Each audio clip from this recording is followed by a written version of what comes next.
एक कथा हमें याद आई।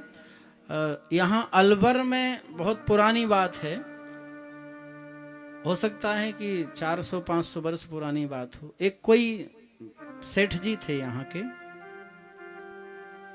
वो वृंदावन पहुंचे।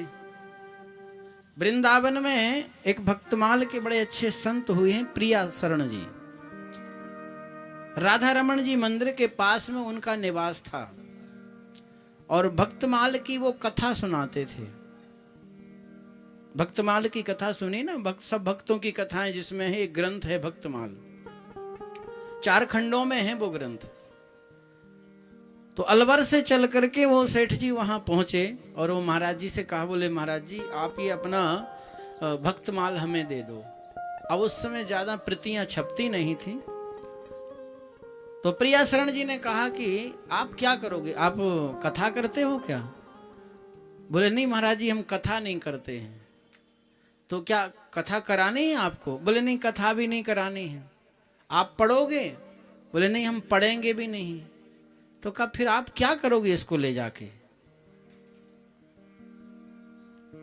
तो सेठ जी ने कहा कि महाराज मैं इनको इसलिए ले जा रहा हूं आपके भक्तमाल ग्रंथ को कि हम भक्त की सेवा तो नहीं कर पाते हैं, घर गृहस्थी में भगवान की सेवा नहीं कर पाते, ये ग्रंथ की ही सेवा कर लेंगे। और इसमें तो सभी भक्तों के चरित्र हैं, तुलसीदास जी का, रैदास जी का, कबीरदास जी का, मीराबाई का, कर्माबाई का, सदना कसाई का, सबके चरित्र भरे हुए हैं, इसलिए हम इस ग्रंथ को ही ले जाते हैं।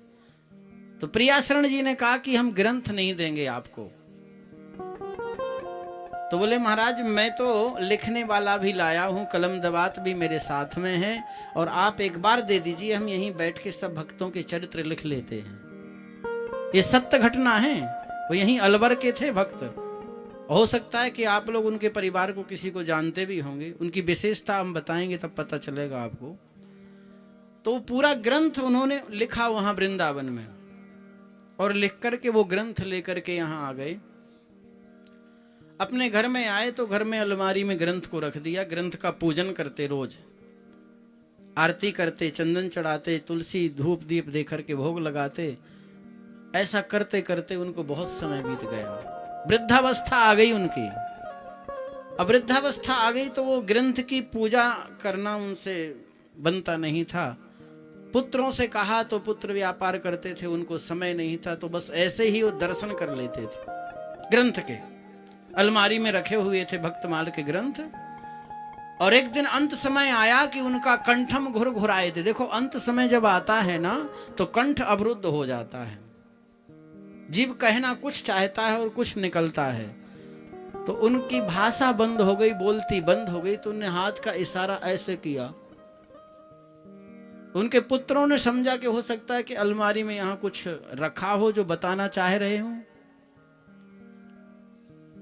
ऐसा ऐसा इशारा किया तो पुत्रों ने अलमारी को खोला तो उसमें भक्तमाल के ग्रंथ रखे थे। और जैसे ही भक्तमाल के उस ग्रंथ को देखा तो जो भाषा उनकी बंद हो गई थी वो बोलने लगे और बोले पुत्रों से कि देखो मेरा तो अंत समय है, और मेरी बोलती इसलिए बंद हो गई थी कि मुझे यमराज के दूत गले में फंदा डाल करके खींच रहे थे। अब आप ऐसा करो कि ये भक्तमाल का ग्रंथ मेरे हृदय पर रख दो, सीने पर रख दो। और जैसे ही भक्तमाल का ग्रंथ उनके हृदय पर रखा, सीने पर रखा, ग्रंथ यहां आते ही हरे कृष्ण हरे कृष्ण हरे कृष्ण कृष्ण कृष्ण हरे हरे, हरे राम हरे राम हरे राम हरे हरे, ये शब्द निकले और उनका विश्राम हो गया। तो भक्तमाल में तो लिखा है कि आज भी उस परिवार का कोई सदस्य जब जाता है तो पहले जाने से पहले उसके सीने पर भक्तमाल का ग्रंथ रखते हैं। वो यहीं की घटना है। तो भागवत का मतलब है भक्त, भगवतः प्रोक्तम। भगवान सुंदरता नहीं देखते कि आप कितने सुंदर हैं, भगवान आपकी विद्या नहीं देखते कि आप कितने विद्वान हैं, भगवान आपका धन नहीं देखते कि आप कितने धनवान हैं, भगवान आपका पराक्रम नहीं देखते कि आपका कितना पराक्रम है, कितने बलवान हैं। भगवान क्या देखते हैं? बोले भक्त्या तुष्यति केवलम नच गुणैः भक्ति प्रियो माधव। भगवान को ना गुण की आवश्यकता है, ना विद्या की, ना धन की, ना बल की। भगवान रीझते हैं, भगवान खुश होते हैं तो भक्ति से। कि आपके अंदर भक्ति कितनी है।